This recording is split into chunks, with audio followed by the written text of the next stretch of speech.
கர்த்தரை நாம் மகிமைப்படுவதாக. வேதத்தை நாம் தியானிக்கும்படியாக வந்திருக்கிறோம். கர்த்தர் நமக்குள்ளே வசனங்கள் வீணாய் போகாதபடிக்கு கர்த்தர் என்ன செய்வாருங்க, நல்ல பலன் கொடுக்கணும். ஒரு குறள் ஒன்று உண்டு, தெரியுமா? கற்க கசடர கற்பவை கற்றபின். ஆமாம், 402வது குறள். அப்படிதானே? எத்தனாவது குறளுங்க அது? முதல் குறள் தானே? தெரியல, அதனால ஒன்றும் பிரச்சனை இல்லை. திருக்குறள் தெரியுது நமக்கு. ஆமென். கர்த்தருடைய நாம் மகிமைப்படுவதாக. கற்க கசடர கற்க கற்றபின் நிற்க அதற்கு தக. முதல்ல நம்ம என்ன பண்ணுவாங்க? கற்றுக்கொள்ளணும். எப்படி கற்றுக்கொள்ளணுமா? கசடர அப்படின்னு அர்த்தங்க, தவறு இல்லாமல் கற்றுக்கொள்ளணும். கற்றுக்கொள்ளணும், தவறு இல்லாமல் கற்றுக்கொள்ளணும். அதுக்கு பின்னாடி என்னங்க, கற்றுக்கொண்டபடியே நம்ம என்ன செய்யணுங்க, நடக்கணும். இது வள்ளுவருடைய ஒரு வாக்கு.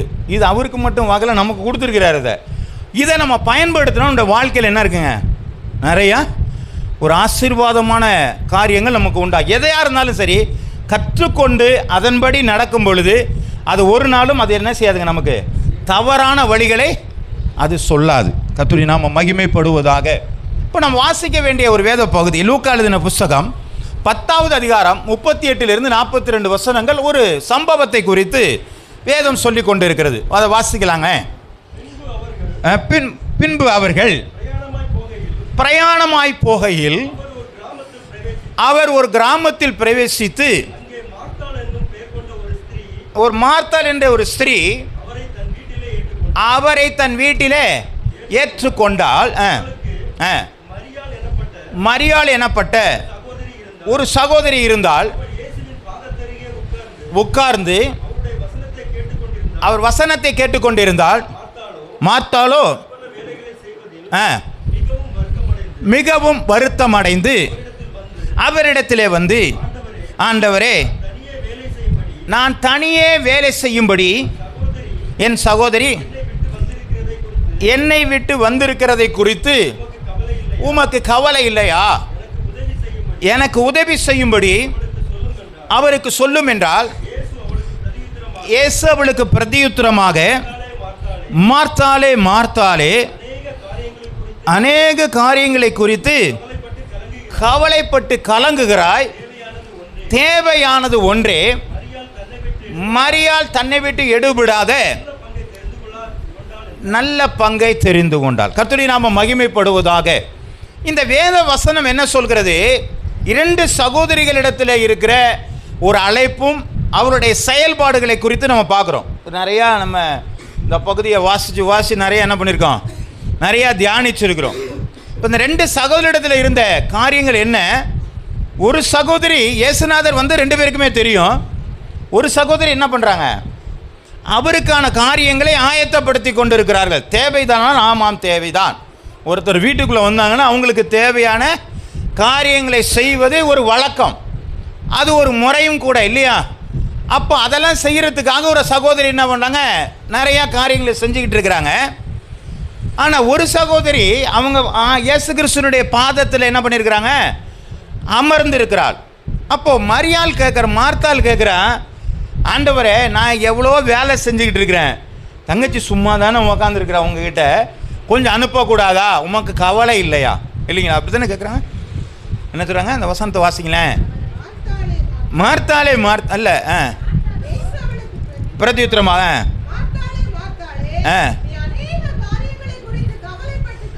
நீ நிறையா காரியத்தை குறித்து இப்போ என்ன பண்ணிட்டு இருக்கிற, கவலைப்பட்டு இருக்கிற. தேவையானது ஒன்றே. இப்போ அவர் ஆண்டவர் என்ன சொல்றாரு, அப்பா நிறைய காரியங்களை குறித்து நீ சிந்திக்கிறப்பா, ஒன்று தான் தேவை. என்ன? தன்னை விட்டு எடுபடாத நல்ல பங்கு. நாம் மார்த்தாளை போல நாம் அநேக காரியங்களை செய்து கொண்டு இருக்கிறோம் ஆண்டவருக்கென்று. புரியுதுங்களா? நிறைய காரியங்களை செய்து கொண்டு இருக்கிறோம். ஆண்டவர் அவைகளை பார்த்து சில வேளைகளில் சொல்லுகிறார், ஏன் அநேக காரிய குறித்து நீ கவலைப்பட்டு இருக்கியப்பா, தேவையானது ஒன்று தான்ப்பா, நீ அதை விட்டுட்டு நீ வேற எதையோ தேடுறியே. ஆமே, புரியுதுங்களா? இன்னொரு வசனத்தை கூட நம்ம விளக்குவோம். எபிரேயருக்கு எழுதின புஸ்தகம் 11வது அதிகாரம் 4வது வசனம். விசுவாசத்தினாலே ஆபேல் காயினுடைய பலியிலும் மேன்மையான பலியை தேவனுக்கு செலுத்தினான். அதனாலே அவன் நீதிமான் என்று சாட்சி பெற்றான். அவனுடைய காணிக்கைகளை குறித்து தேவனே சாட்சி கொடுத்தார் என்று சொல்லப்பட்டிருக்கிறது. ரெண்டு பேருமே காணிக்கை கொண்டு போனாங்க இல்லைங்களா? முதல்ல அந்த எண்ணம் யாருக்கு வந்ததுங்க? காயினுக்கு தான் வந்தது. காணிக்கை கொண்டு போனது அவன் தான் முதல்ல கொண்டு போய் கொடுத்தான். காய்கறிகளை கொண்டு போய் கொடுக்க போனான். அடுத்து ஆபேல் என்ன செஞ்சாங்க? தன்னிடத்தில் இருக்கிற மந்தைகளில், அப்படிதான் அதெல்லாம் இருக்குதுல்ல, பைபிளில் இருக்குல்ல? ஆமாம், பைபிளில் இருக்குது. அப்போ என்ன பண்ணான்? தனக்கு உண்டான மந்தைகள் இருந்து ஒரு சில காரியங்களை கொண்டு போனான். ஆனால் இப்போ ஆண்டவர் ஆபேலுடைய காணிக்கையை அங்கீகரித்தார். ஆனால் காயினுடைய காணிக்கைகளை ஆண்டவர் அங்கீகரிக்கவில்லை. ஏன்? ஏதோ ஒன்று, அவன் தன்னுடைய மேன்மையான காணிக்கையை கொடுத்தான் என்று சொல்லி இந்த வேத வசனம் சொல்கிறதை பார்க்கிறோம். ஆமென். ரெண்டு பேருமே காணிக்கை கொண்டு போனாங்க. ஆனால் மேன்மையானது ஒன்று அங்கே இருந்திருக்கிறது. அதனால் தான் ஆபேலுடைய காணிக்கையை ஆண்டவர் என்ன செஞ்சிருக்காருங்க? அங்கீகரித்து இருக்கிறார். அப்போ நம்முடைய செயல்பாடுகள் கடவுளுக்காக நிறைய செஞ்சுக்கிட்டு இருக்கிறாங்க. ஆனால் நாம் செய்கிற கடவுளுக்கான காரியங்கள் அதைத்தான் ஆண்டவர் தெரிந்து கொள்ள விரும்புகிறாரா அல்லது வேறு ஏதாவது ஒன்றை தெரிந்து கொள்ள விரும்புகிறாரா? ஆமென். இதை புரிஞ்சிட்டோம்னா ஆண்டவர் சொன்னாரே, இது நல்ல பங்கு, இதை உங்களை விட்டு எடுபடாது என்கிற ஒரு காரியத்தை சொல்றார். இன்னொரு வசனத்தை கூட வாசிக்கலாம். 1 சாமுவேலுக்கு எழுதின புஸ்தகம் 15வது அதிகாரம் 22வது வசனம். அதற்கு சாமுவேல் கர்த்தருடைய சத்தத்திற்கு கீழ்ப்படுகிறதை காட்டிலும் சர்வாங்க தகன பலிகளும் பிரியமாயிருக்குமோ? பலியை பார்க்கிலும் கீழ்ப்படிதலும் ஆட்டுக்கடாக்களின் நினத்தை பார்க்கிலும் என்ன உண்டுங்க? செவி கொடுத்தலும் உத்தமம். அப்ப எது உத்தமம் சொல்றாரு? பலியை உத்தமம் சொல்றாரா, கீழ்ப்படிதல் உத்தமம் சொல்றாரா? அப்ப பலியை செலுத்த சொன்னது யார்? அவர் தான் சொன்னாரு. அப்ப ஏன் பலி வேணாங்கிறார் அவரு? புரியுதுங்களா? பலி தேவைதான். ஆனால் பலியையே நீ என்ன பண்ணாத, நீ முக்கியமா நினைச்சுக்கிட்டு இருக்காத. அதை காட்டிலும் கீழ்ப்படிதல் உத்தமமாய் இருக்கிறது. அப்ப நாம என்ன செய்கிறோங்கிறத நம்ம புரிந்திருந்தோமானால் எது தேவனுக்கு பிரியமாய் இருக்கிறது, நாம் செயல்படக்கூடிய காரியங்கள் எது பிரியமாய் இருக்கிறது, எனக்கு இது பிடிச்சிருக்கு, இது ஆண்டவருக்கு நான் கொடுப்பேன்னு சொன்னால் அது என்ன செய்ய முடியாதுங்க? ஆண்டவர் அங்கீகரிக்கணுங்கிற அவசியமே இல்லை.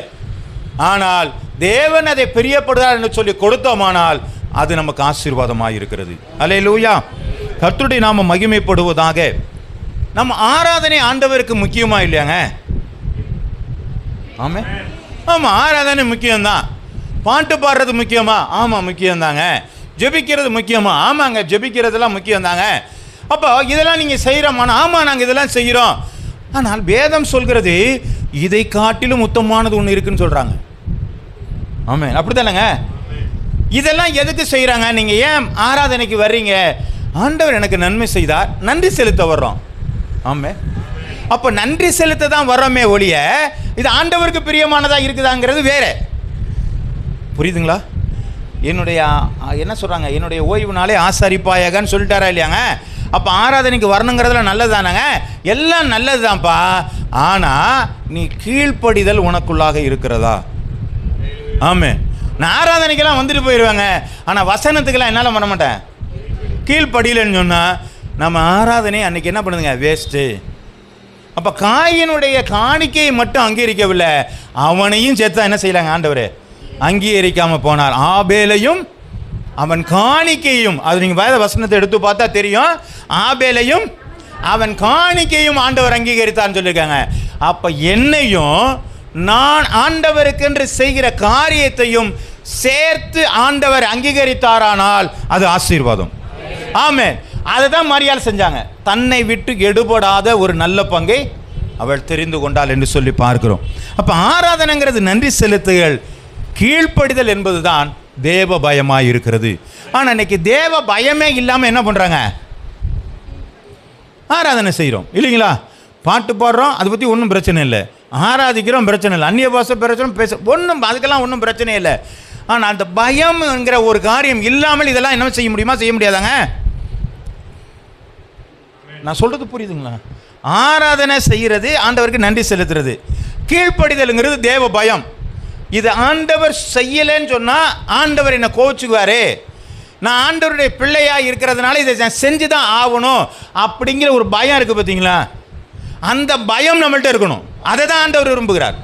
நான் ஆராதனைக்கு வந்துடுறேன், நான் பைபிள் படிச்சிடுறேன், எப்படியா இல்லை நான் ஆராதனைக்கு, இதெல்லாம் தேவையில்லை. இங்கே வரலன்னாங்கிறது படுத்துறதை காட்டிலும், புரியுதுங்களா, இதை காட்டிலும் மேலானது ஒன்று இருக்கிறது. தன்னை விட்டு எடுபடாத ஒரு காரியம், அதுதான் என்ன செய்யுங்க? கீழ்ப்படிதல். ஆமே, நான் வசனத்துக்கு கீழ்ப்படிஞ்சு ஆராதனைக்கு வரேன், நான் வசனுக்கு கீழ்ப்படிஞ்சு நான் ஜெபிக்கிறேன், நான் வசனத்துக்கு கீழ்ப்படிஞ்சு நான் துதிக்கிறேன். இதைத்தான் ஆண்டவர் எதிர்பார்த்துக்கிட்டு இருக்கிறார். நான் கீழ்ப்படியவே மாட்டேன், ஆனால் பயமே என்கிட்ட தேவ பயமே இல்லை, ஆனால் நான் ஆராதனைக்கு போவோம், பைபிள் வாசிப்போம்னு சொன்னால் மார்த்தாளை போல அநேக காரியங்களை குறித்து நாம் கவலைப்பட்டு கொண்டு இருக்கிறோம். ஆமே, சரி, அப்போ நம்ம என்ன தாங்க பண்ணலாம் அப்படின்னா, ஒரு வசனத்தை நம்ம வாசிக்கலாம். ரோமர் எழுதின புஸ்தகம் 12வது அதிகாரம் 1வது வசனத்தை நம்ம வாசிக்கலாம். அப்படி இருக்க சகோதரரே, நீங்கள் உங்கள் சரீரங்களை பரிசுத்தமும் தேவனுக்கு பிரியமுமான ஜீவ பலியாக ஒப்புக் கொடுக்க வேண்டும் என்று தேவனுடைய இரக்கங்களை முன்னிட்டு உங்களை நான் வேண்டிக் கொள்கிறேன். இதுவே நீங்கள் செய்யத்தக்க புத்தியுள்ள ஆராதனை. அப்போ ஆராதனை என்னங்க? இப்போ ஆராதனை என்னங்க போட்டிருக்கு? என்ன ஒருத்தரும் பேச மாட்டேங்கிறீங்க? வகையில் வச்சிருக்கிற பைபிளில் அது எழுதியிருக்குது. இப்போ வாசித்த பகுதி தான் அது. வாசிங்களேன், திரும்ப ஒரு வாட்டி கொஞ்சம் வாசிங்க. அப்படி இருக்க, எல்லாத்தையும் பைபிள் இருக்குங்களா? எல்லாருக்கும் குறிப்பு புஸ்தகம் இருக்குங்களா? நீங்கள் வச்சுக்கிறது நல்லது. சரி, வாசிக்கலாம். இப்போ அப்படி இருக்க சகோதரரே, நீங்கள் உங்கள் சரீரங்களை, இப்போ சரீரம்னா இதுங்க, நான் என்ன சரீரங்களை பரிசுத்தமும், அப்போ பரிசுத்தம் வேணுங்கிற மட்டும் இல்லை, என்னுடைய சரீரம் எப்படியா இருக்கணுங்க? தேவனுக்கும் பிரியமாக இருக்கணும். அப்போ நான் பரிசுத்தம் மாத்திரமல்ல, இந்த சரீரம் தேவனுக்கு பிரியமாகவும் ஜீவ பலியாக ஒப்பு கொடுக்க வேண்டும் என்கிற தேவனுடைய இரக்கங்களை முன்னிட்டு உங்களை வேண்டிக் கொள்கிறேன். இதுவே நீங்கள் செய்யத்தக்க புத்தியுள்ள. அப்போ ஆராதனைக்கு ஆண்டவர் விளக்கம் கொடுத்துட்டாருங்க. ஆண்டவருக்கு பிரியமான உங்களோட சரீரத்தை ஆண்டவருக்கென்ற ஒப்பு கொடுக்கறது தான் ஆராதனை. ஆமே, இப்போ நம்ம பாட்டு பாடுறது ஆராதனையானா, பாட்டு பாடுறது ஆராதனையில் ஒரு பகுதி. பிரசங்கம் பண்ணுகிறது உங்களை பூஸ்ட் பண்ணுறதுக்கான அது ஒரு பகுதி. ஆனால் ஆராதனை என்றால் என்ன என்று சொன்னால், என்னை ஆண்டவருக்கு சர்வாங்க தகன பலியாக என்னை ஒப்பு கொடுப்பதே ஆராதனை. ஆமென். நாம் இதை விட்டுட்டு நம்ம என்ன பேசிகிட்டு இருக்காங்க? நாங்கள் ஆராதனைக்கு போயிடுவாங்க, நாங்கள் வசனத்தை கேட்பாங்க, நான் அது பண்ணுவாங்க, இது பண்ணுவேன் போலி அநேக காரியங்களை குறித்து கவலைப்பட்டு கொண்டு இருக்கிறோம். தேவையானது ஒன்று, ஆராதனை என்று சொன்னால் உங்களை தேவனுக்கு ஜீவ பலியாக, பிரியமான பலியாக ஒப்பு கொடுப்பதே ஆராதனை. ஆமென். கர்த்தருடைய நாமம் மகிமைப்படுவதாக. அப்போது நமக்கு இருக்கிற அந்த நல்ல பங்கை, இன்னும் நிறையா இருக்குது. இது ஆராதனை மட்டும் இல்லை, பொதுவாக நமக்கு நிறையா பங்குகள் இருக்குது, நல்ல பங்கு இருக்குது. இந்த நல்ல பங்கை நான் எப்படிங்க தெரிந்து கொள்ள முடியும்? ஆமே, இருக்கு இல்லையா? பைபிளில் நிறையா சொல்லப்பட்டிருக்கிறது. தன்னை விட்டு எடுபடாத ஒரு நல்ல பங்கை நான் எப்படி புரிஞ்சுக்கிறது, அதை நான் எப்படி தெரிந்து கொள்ள முடியும், நான் அதுக்கு நான் கீழ்ப்படிய விரும்புகிறேன் அப்படி நம்ம நினச்சோம்னா 3 காரியங்கள் நம்மகிட்ட இருக்கணும். முதல் காரியம், லேர்னிங் த பைபிள். புரியுதுங்களா? என்ன பண்ணும்? லேர்னிங் த பைபிளை படிக்கணுமா? அப்போ ரீடிங்னா என்ன? லேர்னிங்னா என்ன? கற்றுக்கொள்ளணும். அதனால தான் திரும்ப அந்த வசனத்தை போட்டேன், லேர்னிங் த பைபிள். வேத வசனத்தை கற்றுக்கொள்ளுங்கள். அப்படி சரி, அப்படி தொடர்ந்து வாசிக்கலாம். கற்றுக்கொள்ளுங்கிறதுக்கு ஒரு காரியம் என்னன்னு கேட்டால், இல்லைங்க நாங்கள்லாம் பைபிளை படித்து ரொம்ப நாங்கள்லாம் பிரம்மாண்டமாக பண்டிதர்லாம் அதெல்லாம் ஒன்றும் ஆக முடியாதுங்க. ஏனென்று சொன்னால், இது இல்லை தெரியாமையா எல்லாரும் பைபிள் காலேஜ் வச்சுருக்குறாங்க, பைபிள் ஸ்டடி நடத்துகிறாங்க. படித்தா தெரிஞ்சுக்கலாம். எல்லாரும் ஆளுக்கு ஒரு பைபிளை கையில் கொடுத்து எல்லாம் படிச்சிங்கன்னு சொன்னால் முடிஞ்சு போச்சு. ஏன் இதை கற்றுக் கொடுக்கணும்? ஏன் இதுக்கு அப்போஸ்தலரை உண்டாக்கணும்? ஏன் அவங்கள போய் போதிக்கணும்? ஆமென். அதான் லேர்னிங், கற்றுக் கொடுக்கக்கூடிய காரியங்கள். நீங்கள் பைபிளை கற்றுக்கொள்ள வேண்டும். ஏன் கற்றுக்கொள்ள ஒரு காரியத்தை நான் சொல்கிறேன். இப்போ முதல்ல ஒரு வசனத்தை நீங்கள் வாசிச்சிங்க இல்லையா? சாமுவேல் அதுக்கு என்ன சொன்னார்? பலியை பார்க்கிலும் கீழ்ப்படிதலும், ஆட்டுக்கடாக்கள் நனத்தை பார்க்கிலும் செவி கோட்டத்தில் ஊத்தம். படிச்சிங்களா இல்லைங்களாங்க? இதில் என்ன கண்டுபிடிச்சிட்டோம் நீங்கள்? அவன் ஆட்டுக்கடா எதுக்கு கொண்டு வந்தான்? பலி செலுத்தானே கேட்டான். ஏன் அந்த பலியை ஏன் தப்புங்கிறார் அவரு?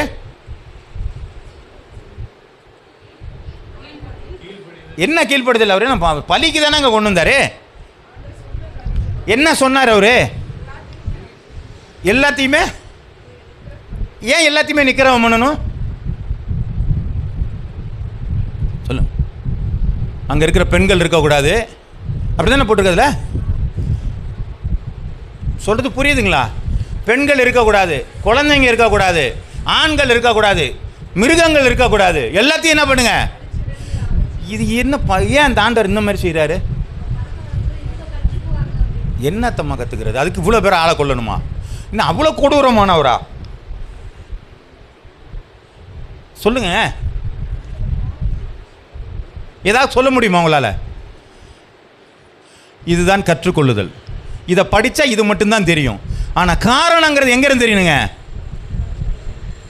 புரியுதுங்களா? இப்போ பைபிளை நீங்கள் படிச்சிருவீங்க, ஆனால் அதில் இருக்கிற சில காரியத்தை கற்றுக்கொள்ளாமல் உங்களால் என்ன செய்ய முடியாது?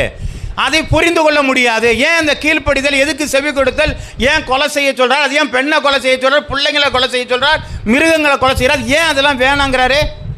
தெரியலையே. அப்போ தெரிய வேண்டுமானால் நீங்கள் வேதத்தை கற்றுக்கொண்டு தான் ஆக வேணும். அப்போ கற்றுக்கொள்ளாமல் நமக்கு ஒன்றும் என்ன செய்யாதுங்க? புரியாது. அதனால தான் சொன்னேன், learning the Bible. Reading the Bible கிடையாது, லேர்னிங் த பைபிள். முதலாவதாக வேதத்தை நாம் கற்றுக்கொள்ள வேண்டும். ரெண்டாவது ஒரு காரியம், லிவிங் த பைபிள். கற்றுக்கொண்டபடியாக நாம் என்ன செய்யணுங்க? வாழ வேண்டும். படிக்கிறது ஒன்று, இடிக்கிறது ஒன்றும் இல்லை. நான் எதை படிக்கிறேனோ, எதை கற்றுக்கொண்டோனோ, நான் கற்றுக்கொண்டதின்படியாக நான் வாழ்க்கை நடத்தணும். ஆமே, அதான் என்ன பண்ணுங்க? Living the Bible. மூன்றாவது ஒரு காரியம், ப்ரொக்ளைம் த பைபிள். அப்படின்னா என்னங்க? Proclaim the Bible. நீங்கள் எதை கற்றுக்கொண்டு எதை வாழ்க்கையாக வைத்திருக்கிறீர்களோ அதை மற்றவர்களுக்கு ப்ரபகாண்டா பண்ணுங்கள். ஆமென். ப்ரொக்ளைம், ப்ரபகாண்டா, வெளிப்படுத்துதல். புரியுதுங்களா? இந்த மூன்று காரியம்தான் நம்மை விட்டு எடுபடாத காரியத்திற்கு கொண்டு போய் சேர்க்கிறதா இருக்கிறது. ஆமென். புரியுதுங்களா? முதல் காரியம் என்னங்க? Learning the Bible, not reading, learning, கற்றுக்கொள்கிற வேண்டும். ரெண்டாவது காரியம், லிவிங் த பைபிள், வாழ்க்கையை பைபிள் பிரகாரமாய் வாழ்க்கை கற்றுக்கொள்ளணும். எதை கற்றுக்கொண்டீங்களோ அதன்படி வாழ வேண்டும். மூன்றாவது, ப்ரொக்ளைம் த பைபிள், நீங்கள் எதை கற்றுக்கொண்டு வாழ்கிறீர்களோ அதை பிரபகாண்டா பண்ண வேண்டும். இதுதான் ஆண்டவருக்கு நல்ல பங்கான காரியம். சரி, முதல்ல பார்த்தோம் லேர்னிங் த பைபிள். ஏன் கற்றுக்கொள்ள வேண்டும்? யாரிடத்திலிருந்து கற்றுக்கொள்ள வேண்டும்? வாசிக்கலாம். ஏசாயா எழுதின புஸ்தகம் 50வது அதிகாரம் 4வது வசனம். ஏசாயா 50:4.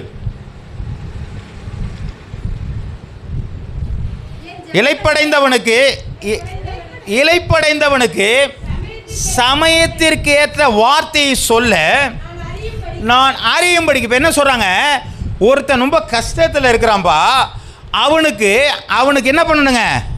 சமயத்துக்கு ஏற்ற ஒரு வார்த்தையை சொல்ல நான் அறியும்படிக்கு கர்த்தராகிய ஆண்டவர் எனக்கு கல்விமானின் நாவை தந்தருளினார். காலை தோறும் என்னை எழுப்புகிறார். கற்றுக்கொள்கிறவர்களை போல நான் கேட்கும்படி என் செவியை கவனிக்க செய்கிறார். அப்ப என்ன பண்றார் ஏசாயாங்க? மற்றவர்களுக்கு சொல்லிக் கொடுக்க வேண்டும் என்கிற அளவிற்கு இவனுடைய என்ன பண்றாங்க? கல்விமான நாவை கொடுக்கிறாரு. அதை தினந்தோறும் அவரை எழுப்புறாரு. கற்றுக்கொள்ளுகிறவர்களை போல நான் கேட்கும்படி என் செவிகளை கவனிக்க செய்கிறார். அப்படின்னா நாங்கள் ஆண்டவர் என்ன சொல்கிறாருங்கிற கற்றுக்கொள்கிறார் ஆண்டையிலி. ஆமென். இப்போ காலம்பரை எந்திரிச்சு நம்ம கற்றுக்கொள்ள முடிகிறதா? எதையாவது ஒன்று சொல்லுவார் இல்லையா, கற்றுக் கொடுப்பாரா இல்லையாங்க ஆண்டவர்? ஆமென். அப்போ அந்த கற்றுக்கொள்கிற காரியத்தை நாம் செவி கொடுக்கிறோமா? காலையில் நான் எந்திரிச்சு கொஞ்ச நேரம் கொஞ்சம் ஆண்டவர் எனக்கு கொஞ்சம் கற்றுக் கொடுங்க ஆண்டவரே, என் வாழ்க்கையில் நான் இன்னைக்கு என்ன செய்யணும், நீங்கள் எனக்கு கொஞ்சம் கற்றுக் கொடுங்க. அப்போ ஒரு பெரிய தீர்க்கதரிசி சொல்கிறான், அவன் உட்காந்து ஜோம் பண்ணிட்டு இருக்கிறாங்க. இல்லைங்க, எனக்கு நிறையா வேலை இருக்குது. எந்த வேலை இருந்தாலும் கற்றுக்கொள்ளாமல் போய் என்ன பண்ண முடியாதுங்க, ஒன்றுமே செய்ய முடியாது. ஆமாம். ஒரு பெரிய கப்பல் ஒன்று வேலை செய்யாமல் நின்று போயிடுச்சு. அது ஒவ்வொரு நாளும் அந்த ஹார்பரில் இருக்கும்போது அதுக்கு வாடகை கொடுத்துக்கிட்டு இருக்கணும். அப்போ என்ன பண்ணாங்க, இது யார் ஏதாவது நல்லா செய்ய முடியுமா, ரிப்பேர் பண்ண முடியுமா அப்படிங்கும் பொழுது ஒரு வயதான ஒரு மெக்கானிக்கை கூப்பிட்டு வந்தாங்க. இவர் ஏதாவது பண்ணுவாருங்கன்னு சொல்லி கூப்பிட்டு வந்தாங்க. அவர் அப்படியே எல்லா இடத்தையும் போய் பார்த்தாரு, சுற்றி முற்றி பார்த்தாரு. கடைசியில் போய் ஒரு சுத்தியல் எடுத்துகிட்டு போய் ஒரு இடத்துல தட்டினார். எப்போ மோட்டரை ஓட்டுங்கன்னா எடுத்தாங்க, ஆன் ஆயிடுச்சு. அவர் கேட்டாங்க எவ்வளோங்க அப்படின்னு கேட்டாங்க. அவர் ஒரு 1 லட்ச ரூபா கொடுங்கன்னாரு. ஏன் சுத்தியல் எடுத்து ஒரு தட்டுறதுக்கு 1 லட்ச ரூபாயா அப்படின்னு கேட்டாங்க. சுத்தியை எடுத்து தட்டுறதுக்கெல்லாம் 1 லட்ச ரூபா இல்லை, தட்டுறதுக்கு 5 ரூபா தான். அதை கண்டு எந்த இடத்துல தவறு இருக்கு என்று சொல்லி எனக்கு அறிவு இருக்குது பார்த்தீங்களா, அந்த அறிவுக்கு தான் மிச்ச காசு. ஆமென். அப்போ கற்றுக்கொள்கிறது எவ்வளோ அவசியமாக இருக்கிறது. ஆமென். புரியுதுங்களாங்க? இன்றைக்கி நல்லா நர்ஸாக இருக்கிறவங்களுக்கு கொஞ்சம் நல்லா தெரியும். என்னுடைய என்ன பண்ணுவாங்க, இந்த பிஎஸ்சி நர்சிங் படிப்பாங்க, உங்களுக்கு தெரியும். பிஎஸ்சி நர்சிங் இருக்கிறாங்க, அவங்களுக்கு ப்ராக்டிக்கல் தெரியாது. அவங்களுக்கு என்ன மட்டும்தான் தெரியுங்க, தியரி மட்டும்தான் தெரியும், என்னவே தெரியாது. இந்த புத்தகத்தில் என்ன எழுதியிருக்கோ அதை மட்டும்தான் படிப்பாங்க, அதை மட்டும்தான் செய்ய தெரியும். எழுத சொன்னால் எழுதிட்டு உட்காந்துருப்பாங்க. அவங்களும் நர்சிங் தான். ஆனால் டிப்ளமா இன்ஜினியர் படிச்சிருக்காங்க பார்த்தீங்களா, நர்சிங்கு, அவங்களோட இவங்க கொஞ்சம் கம்மியாக படிப்பு படிச்சிருப்பாங்க. ஆனால் அவங்களுக்கு தியரி எல்லாம் தெரியாது. இவங்க படித்த படிப்பெல்லாம் அவங்களுக்கு தெரியாது, ஆனால் எல்லாமே ப்ராக்டிக்கலாக தெரியும். ஆமாம். இவங்களுக்கு ப்ராக்டிக்கல் அனுபவம் இருக்குது, அவங்களுக்கு என்ன இருக்குதுங்க, அவங்களுக்கு கற்றுக்கொண்ட அனுபவம் தான். அப்போ தியரிட்டிக்கலை வச்சுட்டு ஒன்றும் பண்ண முடியாது. திரும்ப இந்த இடத்துக்கு நீங்கள் என்ன செய்யணுங்க, வந்து தான் ஆகணும். ஆகவே கற்றுக்கொள்கிறது நமக்கு அவசியமாக இருக்கிறது. நீங்கள் வேதத்தை வாசிப்பதனால் எந்த பிரயோஜனமும் இல்லை. ஆனால் நீங்கள் கற்றுக்கொள்ளும் பொழுதுதான் அது உங்களுடைய வாழ்க்கையில் உங்களால் அபியாசப்படுத்த முடியும், உங்களால் புரிந்து கொள்ள முடியும். ஓ, இதுக்கு தான் ஆண்டவர் சொன்னாரா, இதுக்கு தான் ஆண்டவர் செய்கிறாரா அப்படிங்கிற புரிந்து கொள்வோமானால் அதுக்கு தாங்க ஆண்டவர் நம்மளை கற்றுக்கொள்ள வாஞ்சிக்கிறார். ஆனால் நாம் என்ன பண்ணுறோம், எங்களுக்கு பைபிள் எங்கள்கிட்ட இருக்குது, அதனால் நாங்கள் படிச்சுக்கிறோம், அதனால் எங்களுக்கு ஒன்றும் பிரச்சனை இல்லை. செவ்வாய்க்கிழமை பிரேயர் எதுக்குங்க, வெள்ளிக்கிழமை பிரேயர் எதுக்குங்க, எதுக்கு பாஸ்டர்கிட்ட போய் தேவையில்லாமல் அவரை தொந்தரவு பண்ணி கேள்வியெல்லாம் கேட்கணும், சந்தேகத்தெல்லாம் ஒன்றும் கேட்க வேணாம், எதாக இருந்தாலும் எதை பார்த்துக்கலாங்க.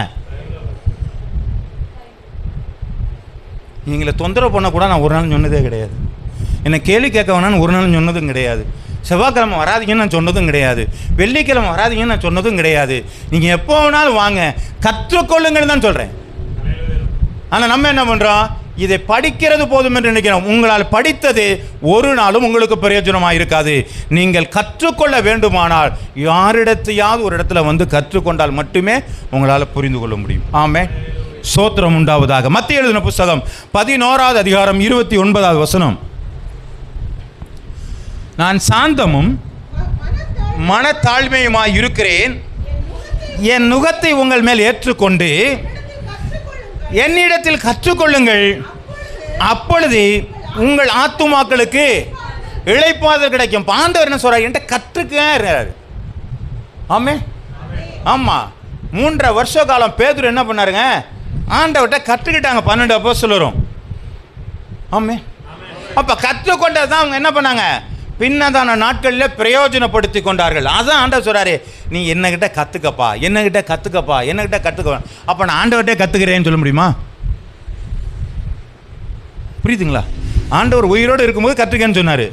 இப்போ என்ன சொல்லிட்டாருங்க, அதுக்குன்னு ஆள் வச்சுட்டு நீ அவங்கள்ட்ட என்ன செஞ்சுக்க, கற்றுக்கொள்ளுங்கள் அனுப்பிச்சிட்டாரு. அப்போ உங்களுக்கெல்லாம் எல்லாமே தெரியுமா அப்படின்னா எனக்கும் எல்லாம் என்ன செய்யாதுங்க, தெரியாது. நான் அநேக காரியங்களை இன்னும் கற்றுக்கொண்டு தான் இருக்கிறேன். ஆமேன். புரியுதுங்களாங்க? நிறைய காரியங்கள் நமக்கு சந்தேகம் இருக்கும். சந்தேகம் பொழுது கிளறி கடந்து வேறு யார்ட்டையாவது பாஸ்டர்கிட்ட போய் கேட்கணும், இல்லைனா எனக்கு சொல்லிக் கொடுத்த டீச்சர்கிட்ட போய் நான் கேட்டு என்னங்க, ஏன் இந்த விளக்கம் என்னன்னு நான் கேட்டு தெரிந்து கொள்ளாதபடிக்கு என்னால் என்ன செய்ய முடியாதுங்க, புரிந்து கொள்ளவே முடியாது. அப்போ கற்றுக்கொள்ளுதல்ங்கிறது நான் முடிவு வரையிலும் கற்றுக்கொண்டே தான் இருக்க முடியுமே தவிர இதோட முடிஞ்சிச்சு நம்ம நிறுத்தவே முடியாது. ஆமென், ஆமென். கர்த்தருடைய நாமம் மகிமைப்படுவதாக. ஒரு 2 தீமோத்தேயு எழுதின புஸ்தகம் 1வது அதிகாரம் 12வது வசனம்.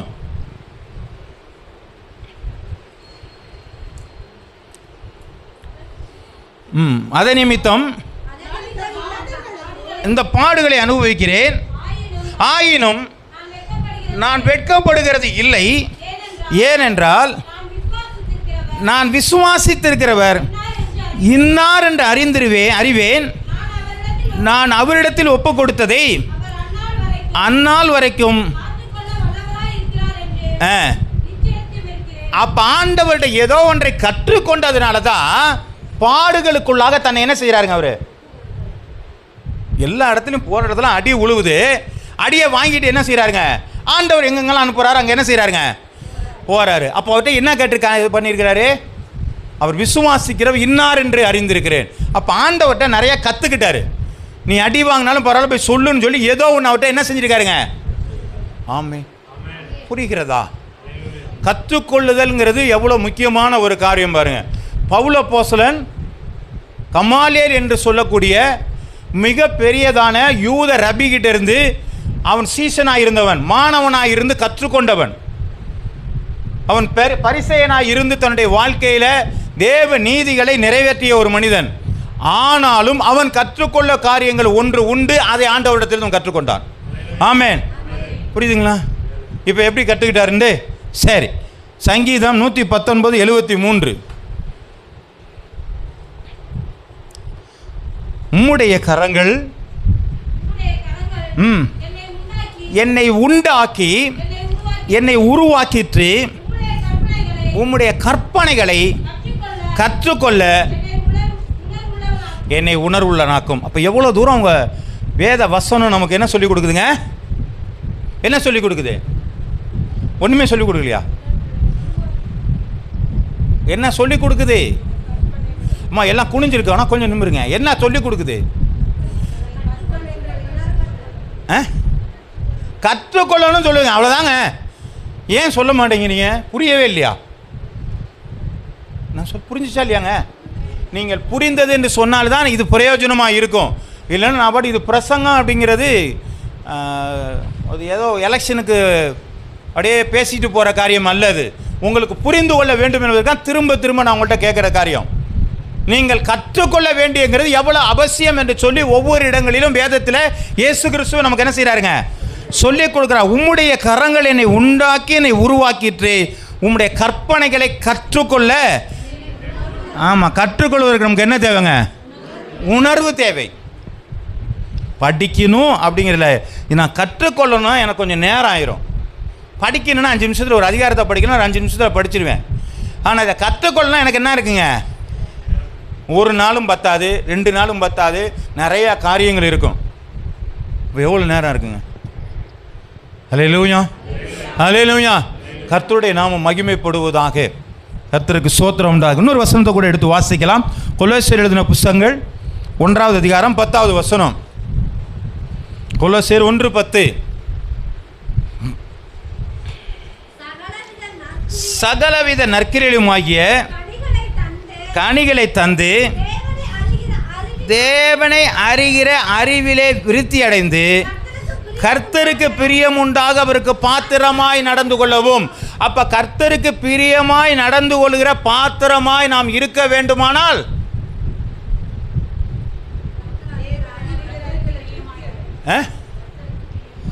இல்லைம்மா, நான் தான் கேட்குறேம்மா. கர்த்தருக்கு பிரியமாக அவருக்கு பாத்திரமாய் நடந்து கொள்ள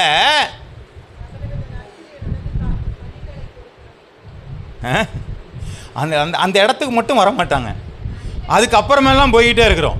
நான் கேட்குறது என்ன சொன்ன, அதெல்லாம் கிடையாது. கர்த்தருக்கு பிரியம் உண்டாக அவருக்கு பாத்திரமாய் நாம் நடக்கணும்னு சொன்னால் அவரை அறிவிலே விருத்தி அடையணும். அப்போ அவரை புரிந்து கொள்கிறது, அதுதான் கற்றுக்கொள்கிற காரியங்கள். ஆமென். அதில் தான் விருத்தி அடையணும். நம்ம எதை விருத்தி அடையணும்னு நினச்சிட்டு இருக்கிறோம்? பணம் காசில் விருத்தி அடைஞ்சோம், பரவாயில்ல எனக்கு ஆண்டவர் ஒரு ஆசீர்வாதத்தை கொடுத்துருக்காரு. எனக்குலாம் பணம் வந்துருச்சு, எனக்கு புகழ் வந்துருச்சு, படிப்பு வந்துருச்சு, நான் உலகத்திலே இந்த ஊர்லேயே நான் பெரிய ஆளர். அதெல்லாம் இருந்துட்டு போகுதுப்பா, அதெல்லாம் உன்னை விட்டு வெளியே போயிடும். ஆனால் உன்னை விட்டு எடுபடாத ஒரு நல்ல பங்கு உண்டு என்று சொன்னால் அது தேவனை அறிகிற அறிவு. அதுதான் நம்மளை நடத்தும். அப்போ அதை கற்றுக்கொள்ளணும். வாசிக்கலாம் இன்னொரு வசனத்தை கூட. பிலிப்பியர் 4வது அதிகாரம் 11வது வசனம். பிலிப்பியர் 4:11. என் குறைச்சலினால் நான் சொல்வதில்லை, ஏனெனில் நான் எந்த நிலைமையிலும் மனரம்யமாக இருக்க கற்றுக்கொண்டேன். அப்போ என்ன சொன்ன? வாழ்ந்திருக்கவும் தெரியும், தாழ்ந்திருக்கவும் தெரியும். எல்லாவற்றிலும் நான் மனரம்யமாக இருக்க கற்றுக்கொண்டேன். நான் தாழ்ந்து போனாலும் எனக்கு ஒன்றும் பிரச்சனை இல்லை, வாழ்ந்து போனாலும் எனக்கு ஒன்றும் பிரச்சனை இல்லை. நான் எல்லாவற்றிலும் எப்படி இருக்கிறேங்க? நீ அதுதாங்க கற்றுக்கொள்ளணும். அந்த மனரம்யத்தை கற்றுக்கொள்ளணும். நம்ம என்ன பண்ணுறோம்? 2 எச்சுக்கும் போயிடுறோம். ஒரு துக்கம் வந்துச்சுன்னா என்ன பண்ணுறாங்க? எல்லாத்தையும் விட்டுட்டு துக்கத்துக்கு போயிடுறோம். சந்தோஷம் வந்துட்டா எல்லாத்தையும் விட்டுட்டு சந்தோஷத்துக்கு போயிடுறோம். இது 2ஐயும் பேலன்ஸாக எவன் நடத்தினா அவன் தாங்க மனுஷன். துக்கம் வந்தாலும் சரி, சந்தோஷம் வந்தாலும் சரி, 2ஐயும் பேலன்ஸாக வச்சுருக்கிறவன் தான் மனுஷன். அதை தான் இந்த வேதம் சொல்கிறது. நான் எல்லாவற்றிலும் மனோரமியமாக கற்றுக்கொண்டேன். துக்கம் வந்தால் பரவாயில்ல, ஆண்டவர் ஏதோ அனுமதிச்சிருக்கிறாரு. சந்தோஷம், ஆண்டவரை உமக்கு ஸ்தோத்திரம் உண்டாவதாக. 2 காரியங்கள்லையும் ஒரு பேலன்ஸான ஒரு வாழ்க்கையை நாம் கற்றுக்கொள்கிறது நல்லதான காரியம். அதை தான் பவுல் அப்போஸ்தலன் தெரிஞ்சுக்கிட்டாரு. அதனால் கஷ்டம் வந்தாலும் ஒரு ஒன்றும் பண்ண மாட்டார். அவரை புகழ்ந்து நீ அவரை என்ன பண்ணாங்க? நீ தான் ஏன் கடவுள், நீ தான் மெர்க்குரி, நீ தான் யுப்பித்தர்ன்னு சொன்னால் கூட அவன் என்ன பண்ண மாட்டான்? பேசாமல் இருங்கப்பாங்கிறான்.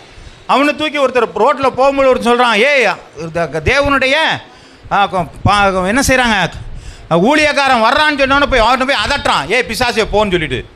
ஏன் தன்னை பற்றி புகழ்ச்சியாக பேசுறது கூட அவன் என்ன செய்யலைங்க? அனுமதிக்கலை. அவனை கூப்பிட்டு எல்லாம் உபச்சாரம் பண்ணி தேருகரெல்லாம் எடுத்து மாலையெல்லாம் பூ மாலையெல்லாம் கொண்டு வந்து போட்டு யுப்பித்தர் மெர்க்குரின்னு போனால் சட்டையை கழிச்சு நிற்கிறான். நானும் முன்னை போல பாடுள்ள மனுஷன் தானே. புரியுதுங்களா? அப்போ என்ன பண்ண? ஒரு பெருமை வந்தால் கூட அவனுக்கு என்ன பண்ணாங்க? ஒன்றும் பண்ணலை. கொண்டு போய் ஜெயிலில் போட்டு அவன் என்ன பண்ணுறாங்க? அவன் காலையும் கையும் ஆட்டிகிட்டு என்ன பண்ணுறாங்க? கர்த்தர் நல்லவ, அவர் கிருபை என்று உள்ளது. அப்படி இல்லை, பொதுவாக சொல்லணும். என்ன பண்ணுறாங்க? பாட்டு பாடிட்டு அவன் துதிச்சுட்டு உட்காந்துருக்கான். 2யுமே ஒரே மாதிரி தான் எடுத்துக்கிட்டு இருக்கான். ஆனால் நம்முடைய வாழ்க்கையில் ஏன் அந்த மாதிரி மாறுதல் இருக்குன்னா, தேவனிடத்தில் கற்றுக்கொள்வோமானால் 2ஐயும் நான் பேலன்ஸ் பண்ணினால் இருக்க முடியும். ஆமாம். இப்படி ஒரு பேலன்ஸான ஒரு வாழ்க்கையை வாழணுங்கிறது தான் வேதம் சொல்லிகிட்டு இருக்கு. அப்போ வேதம் கற்றுக்கொள்ள எதெல்லாம் நமக்கு உணர்த்துது பாருங்கள். ஆமீன். புரியுதுங்களாங்க? உங்களுடைய பலிகளாகட்டும், உங்களுடைய வாழ்க்கையாகட்டும், உங்களுடைய வாழ்வு தாழ்வு எல்லாத்திலையும் பார்த்தீங்கன்னா ஒரு மனோரமியத்தை நீங்கள் எதையும் தெரிஞ்சுக்கணும்னா வேதத்தை நீங்கள் கற்றுக்கொள்ளுங்கள். 2 கொரிந்தியர் 2வது அதிகாரம் 15வது வசனம். ரட்சிக்கப்படுகிறவர்களுக்குள்ள கெட்டு போகிறவர்களுக்குள்ளையும் நாங்கள் தேவனு கிறிஸ்துவின். ஆமாம், நான் கற்றுக்கிட்டேன்னா என் வாழ்க்கை எப்படி இருக்குங்க? ஆமாம், அப்படி ஒரு வாசனை வீசிக்கிட்டு இருக்கும். பக்கத்தில் இருக்கோம் பார்த்தா என்ன சொல்லுவாங்க? புரியுதுங்களா? அந்த அறகுறை மட்டும் என்ன சொன்னால் குறைகூடம் இல்லை, நிறைகூடம் தழும்பாது. குறைகூடம் என்ன பண்ணுங்க? ஆமாம், அந்த கிறிஸ்தவத்தில் நொம்ப இந்த அறகுறை ஆளெல்லாம் என்ன பண்ணுங்க? அப்படியே பெரிய பண்டிதர் மாதிரியெல்லாம் என்ன பண்ணிட்டு உட்காந்துருக்கோம்? பயங்கரமாக பேசிக்கிட்டு இருக்கோம். நிறைய தெரிஞ்சாலும் என்ன பண்ணுவாங்க? சைலண்ட்டாக உட்காந்து, ஒன்றும் தெரியாதாலும் சைலண்ட்டாக உட்காந்துருப்பாங்களா? நம்ம 2மே அப்படி தான் இருப்பாங்க. ஆனால் நமக்கு நிறையா தெரிஞ்சிருக்கு நம்ம நினச்சிட்டு இருப்போம். இல்லைங்க, நம்ம எல்லாம் குறைகூடமாக தான் இருக்கோம். ஆனால் தழும்பாமல் உக்காந்து கற்றுக்கொண்டோமானா நம்முடைய வாழ்க்கையில் ஒரு பெரிய ஆசீர்வாதம் வாசனை வீசிக்கிட்டு இருக்கும். ஏன்? நான் கற்றுக்கொண்டதின் படி தான் இருக்கேன். கற்க கசடர கற்க. அதை நான் நிறைவாக கட்டிட்டேன்னா என் வாழ்க்கை நிறைவாக இருக்கும். என் வாசனை வெளியில் எல்லாருக்கும் என்ன பண்ணுங்க? ஒரு ஆள் வந்து கேட்டானா நிறைவாக பதில் சொல்லும் இல்லைங்களா? நான் கேட்டு சொன்னேன் இல்லைங்க. அப்போ சாமுவேலுக்கிட்ட எதுக்கு சவுல் இந்த காரியத்தை பண்ணான்னு சொல்லி நம்மளை எவனா ஒருத்தன் கேள்வி கேட்டால் அதுக்கு என்ன பதில் சொல்லியிருப்போம்? அது கர்த்தருக்கு பிரியமில்லை. ஏன்டா பிரியமில்லை? நம்மளால் என்ன செய்ய முடியலங்க? சொல்ல முடியல. அப்போ நம்ம என்ன செய்யலைன்னு அர்த்தம்? என்னுடைய மதத்தை பற்றி, என்னுடைய வேதத்தை பற்றி நான் இன்னும் கற்றுக்கொள்ளவில்லை. அப்போ நான் கற்றுக்கொள்ள இல்லைன்னா நான் எப்படி அந்த இடத்துல நிற்க முடியும்? என் வேதத்தை நான் கற்றுக்கொள்ளாதபடிக்கு என் வேதத்தில் நான் நிலைச்சி நிற்க முடியாது. நீங்கள் கற்க கசடர கற்க. சரி, ரைட். 2வது ஒரு காரியம், லிவிங் த பைபிள். நீங்கள் கற்றுக்கொண்ட காரியத்தில் உங்கள் வாழ்க்கையை நடத்துங்கள். ஆமென். புரியுது? முதல்ல கற்றுக்கொண்டதில் சரியாக புரிஞ்சுக்கிட்டோமாங்க? சத்தம் பத்தலையே. ஆமென். கற்றுக்கொண்டோம். Right, okay. இப்போ என்ன பண்ணாங்க? Living the Bible. அந்த கற்றுக்கொண்ட வாழ்க்கைக்குள்ளாக எப்படி கொண்டு போகிறது? லூக்கா எழுதின புஸ்தகம் 8வது அதிகாரம் 21வது வசனம். அதற்கு அவர், தேவனுடைய வசனத்தை கேட்டு அதன்படி செய்கிறவர்களே எனக்கு தாயும் எனக்கு சகோதரமாய் இருக்கிறார்கள் என்று சொன்னார். இப்போ ஆண்டவர் சொல்கிறாரு, இவர் வீட்டுக்குள்ளே உக்காந்துக்கிட்டு எல்லாரோடையும் சீசர்களோட பேசிட்டு உட்காந்துருக்கிறாரு.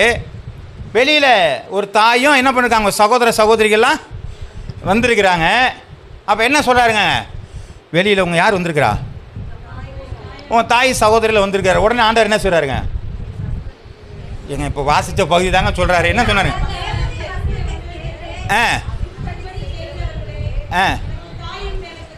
அந்த அந்த ஒரு வார்த்தை கொஞ்சம் சவுண்டாக வரல, அதை மட்டும்தான் வரணும் வேகமாக. அதன்படி செய்கிறவர்களே, அது என்ன? எதன்படி? வசனத்தை கேட்டு அதன்படி செய்கிறவர்களே எனக்கு தாயும் சகோதரமாக இருப்பார்கள். இந்த காரியம் விளங்குதா? கற்றுக்கொண்டோன்னு சொன்னேன் இந்த ஒரு காரியத்தை. இதில் சகோதரன் யாரை சொல்கிறாரு? வெளியில் சகோதர சகோதரின்னு சொல்லியிருக்கிறாங்க இல்லையா, அவங்க யார்? யாருங்க?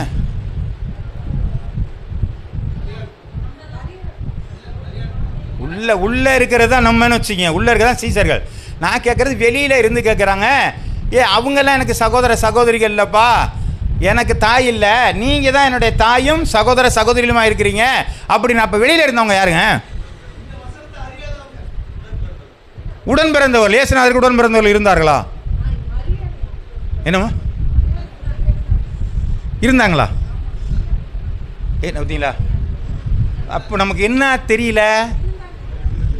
இல்லை, இருந்தாங்கிறது ரொம்ப சைலண்டாக வருது. இயேசுநாதருக்கு சகோதரர்கள் இருந்தார்களா? இருந்தார்கள். நம்புவீங்களா? நான் அது ஏன் வெளியில் கொண்டு வர மாட்டேங்கிறான்? புரியுதா நான் சொல்கிறேன் கேட்டீங்களா?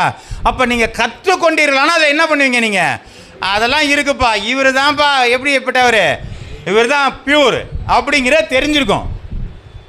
இவர் தான் வானத்திலேருந்து வந்தவர், இதை தெரிஞ்சிருந்தோம்னா அந்த என்ன பண்ணியிருக்கான், அவங்கெல்லாம் இருந்தாங்க. மற்றவங்க அது எப்படியா இருக்க முடியும்? அதெல்லாம் கிடையாது. அவங்க சித்தப்பா பிள்ளை பெரியப்பா பிள்ளை சொன்னால் நம்ம என்ன சொல்லுவோம்? அடுத்த பைபிளில் இருக்கு, பைபிளில் இருக்கு. எங்கே இருக்கு? பைபிளில் எழுதுனதுலேயே ஒரு ஆள் ஒரு சகோதரர் இருக்கார் தெரியுங்களா? ஆமே, சரி, ரைட், அதை கண்டுபிடிங்க. எதுவோ நீங்கள் எனக்கு தெரியாது, நீங்கள் தான் கண்டுபிடிக்கணும். இயேசுனுடைய சகோதரர் பைபிளில் ஒரு பகுதி, ஒரு புத்தகத்தை என்ன இருக்காரு? ஆமாம், எழுதியிருக்கிறாரு. ரைட், ஓகே, சரி, அது அப்படியே இருக்கட்டும். அப்போ அதன்படி செய்கிறவர்களே என் சகோதரர்கள். அப்போ எந்த வார்த்தையை கேட்டீங்களோ அதன்படி நடக்கணும்.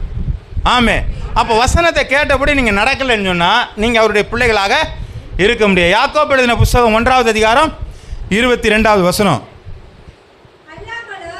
அல்லாமலும் நீங்கள் உங்களை வஞ்சியாதபடிக்கு திருவசனத்தை பிரசங்கம் பண்ணுறதை கேட்டுக்கிட்டு மட்டும் நான் போயிடுவேன். அதுக்கப்புறம் பைபிளே நான் தொடமாட்டேன்னு பைபிளில் சொல்லலை. மாத்திரமல்ல, அதன்படி செய்கிறவர்களாயும் இருங்கள். ஆமேன். அப்போ நீங்கள் என்ன பண்ணாதீங்க, கேட்டுட்டு போகாதீங்க, படிக்கிறதோட நின்றுடாதீங்க. இதுதான் நல்ல பங்கு. இதை செஞ்சால் தான் நல்ல பங்கு எதுன்னு கண்டுபிடிக்க முடியும். ஆமேன். அப்போ பைபிள் எவ்வளோ தூரம் முக்கியமான ஒரு காரியமாக இருக்குது. நீ நடக்கிறங்கன்னா கேட்குறது மட்டும் இல்லைப்பா, நான் பிரசங்கம்லாம் பக்கா கேட்பேன், எல்லாம் எழுதியெல்லாம் வச்சுக்கோங்க. நீங்கள் என்ன வேணாலும் எழுதி வச்சுக்கிங்க, பிரச்சனை கிடையாது. அதன்படி நடக்கணும், அதன்படி செய்கிறவர்களாயும் இருங்கள் என்று சொல்லி யாக்கோபுல போயிடாச்சு. வெளிப்படுத்தின விசேஷம் 22:14. 22:14. ஜீவ விருட்சகத்தின் மேல் அதிகாரம் உள்ளவதற்கு வாசல் வழியா நகரத்துள் பிரவேசிப்பதற்கும் அவர் கற்பனைகளின்படி செய்கிறவர்களே. ஆமென். கர்த்தருடைய நாமம் மகிமைப்படுவதாக.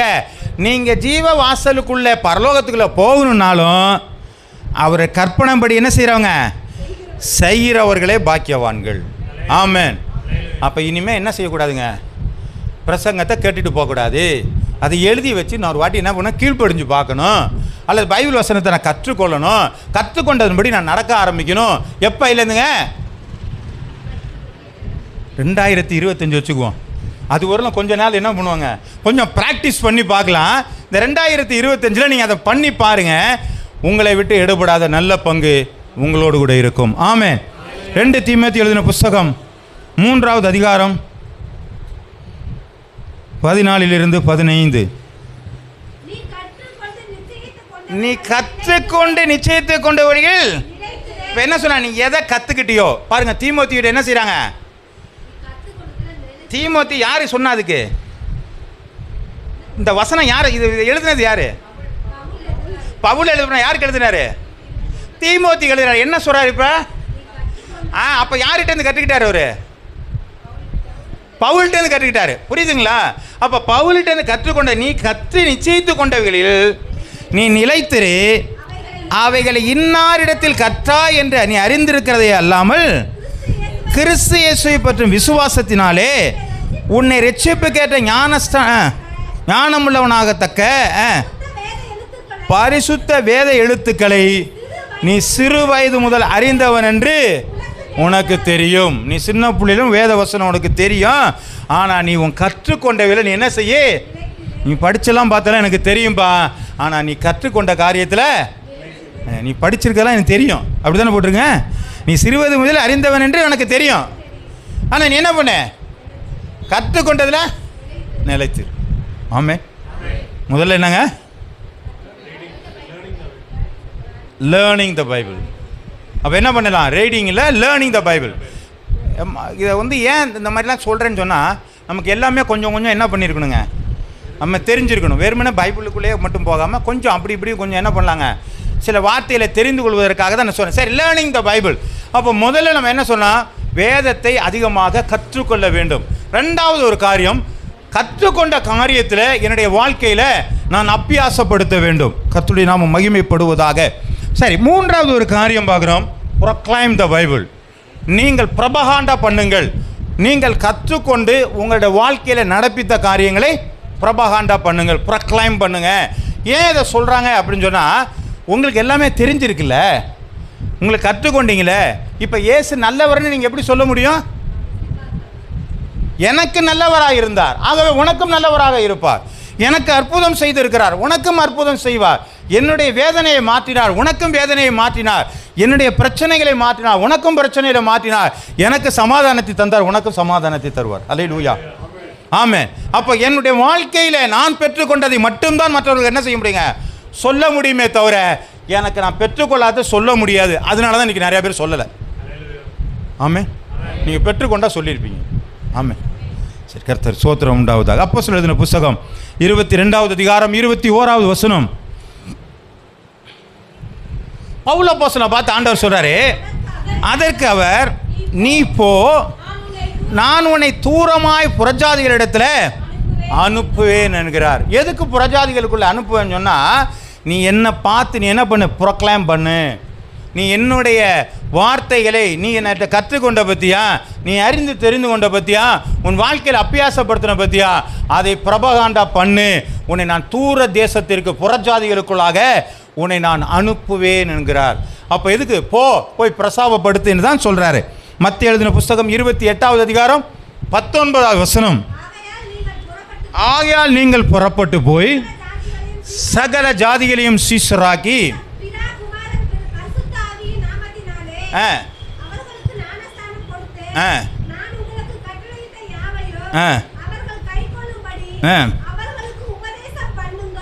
இப்போ என்ன பண்ணியிருக்கணும்? இப்போ இதெல்லாம் எதெல்லாம் நீங்கள் போய் அவங்களுக்கு போய் உபதேசம் பண்ணுங்க. எதை உபதேசம் பண்ணணும்? என்னென்ன கற்றுக்கிட்டோம்? எப்படி சீசராக்கிறதும் கற்றுக்கிட்டோம். அப்படி தானே போட்டிருக்கல? சீசராக்கன்னு சொன்னாங்களே, சீசராக்கிறத கற்றுக்கிட்டோம். அப்புறங்க அவனுக்கு என்ன செய்யலாம்? அவனுக்கு உபதேசம் பண்ணலாம். என்னத்தை உபதேசம் பண்ணலாம்? கை கொள்ளும்படியான உபதேசம் பண்ணலாம். ஞான ஸ்நானத்துக்கு நேராக நடத்தலாம். இதெல்லாம் எங்கே நடந்திருக்கு? நம்முடைய வாழ்க்கையில் நடந்துருச்சுங்க. அப்போ என் வாழ்க்கையில் நடந்ததை நான் போய் என்ன செய்யணுங்க? அது எனக்கு எளிமை தானே, நான் அதையும் செய்ய மாட்டேங்கிறேன். அதுதான் நல்ல பங்கு. அதை தான் ஆண்டவர் சொல்கிறாரு. உன்னை விட்டு எடுபடாத ஒரு நல்ல பங்கு எது என்று சொன்னால், நீங்கள் ஆண்டவரை பற்றி மற்றவர்களுக்கு சொல்லுவது உங்களை விட்டு ஈடுபடாது. ஏன்? நீங்கள் ஒரு பாவியினுடைய மனம் திரும்புதலை குறித்து பரலோக ராஜ்யம் சந்தோஷமாக இருக்கிறது. நீங்கள் ஒரு பாவியை மனம் திரும்ப வச்சிட்டோம்னா பரலோகமே எப்படி இருக்குங்க? எவ்வளோ பெரிய காரியத்தை நம்ம செய்கிறோம். ஆமென். கர்த்தருடைய நாமம் மகிமைப்படுவதாக. வாசிக்கலாம் யோவான் 4:28-29.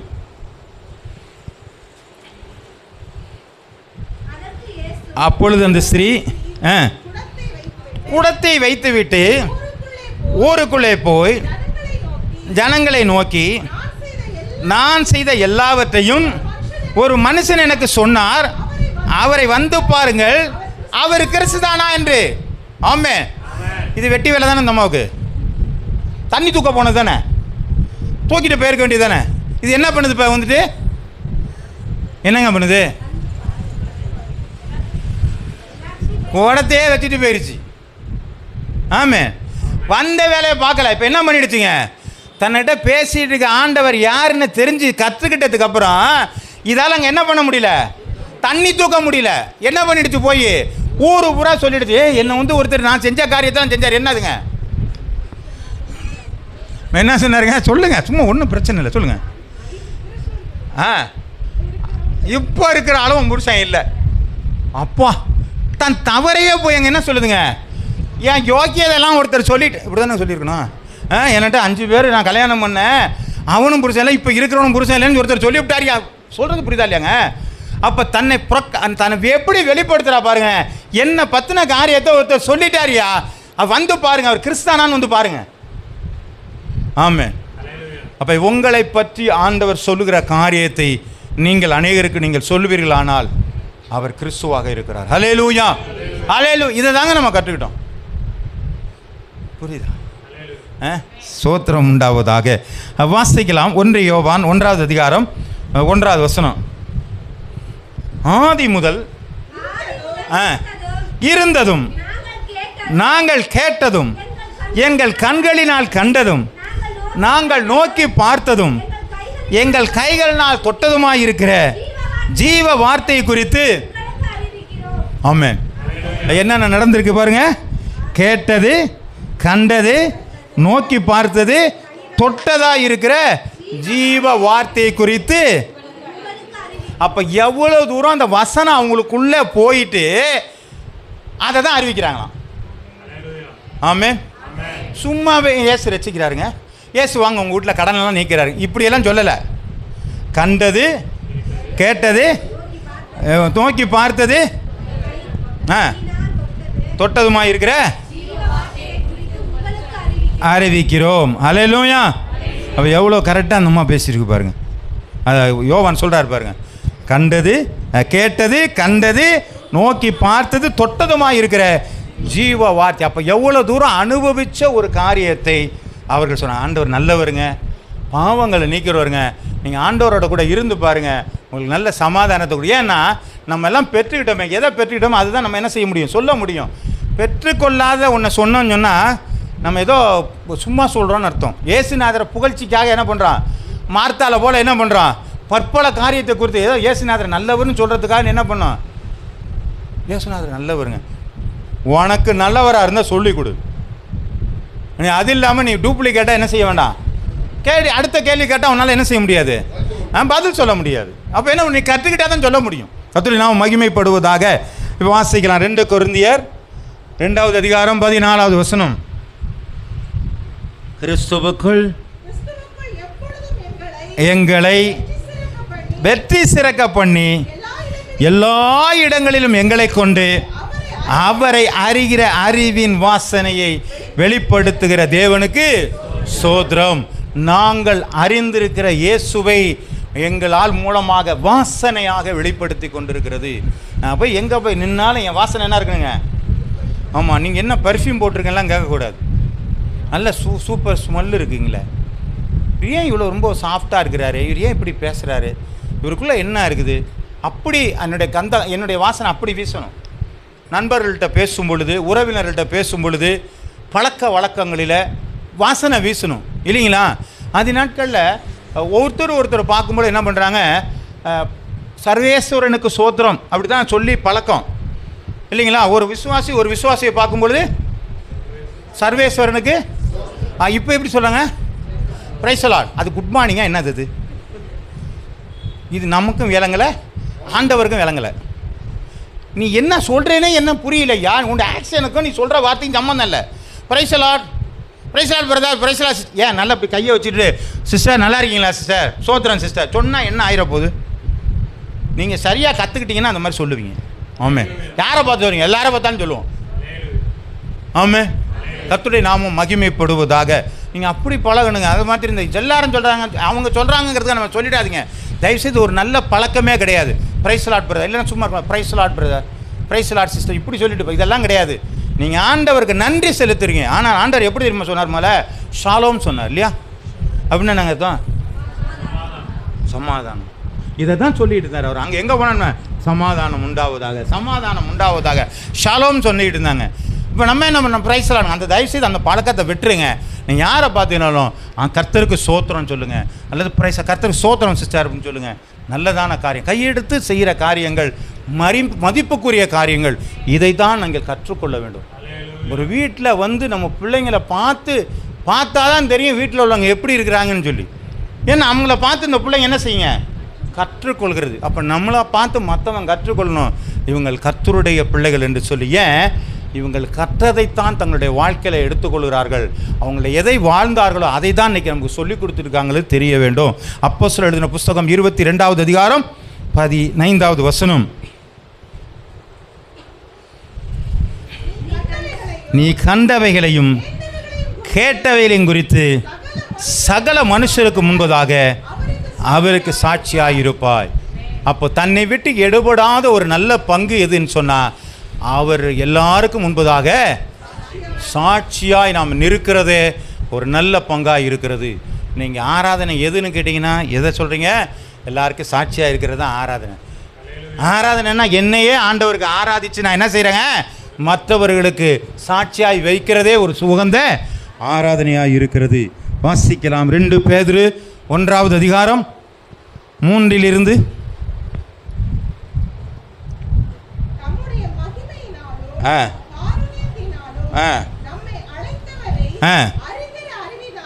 நம்மளை அழைத்தவரை அறிகிற அறிவினாலே ஜீவனுக்கும்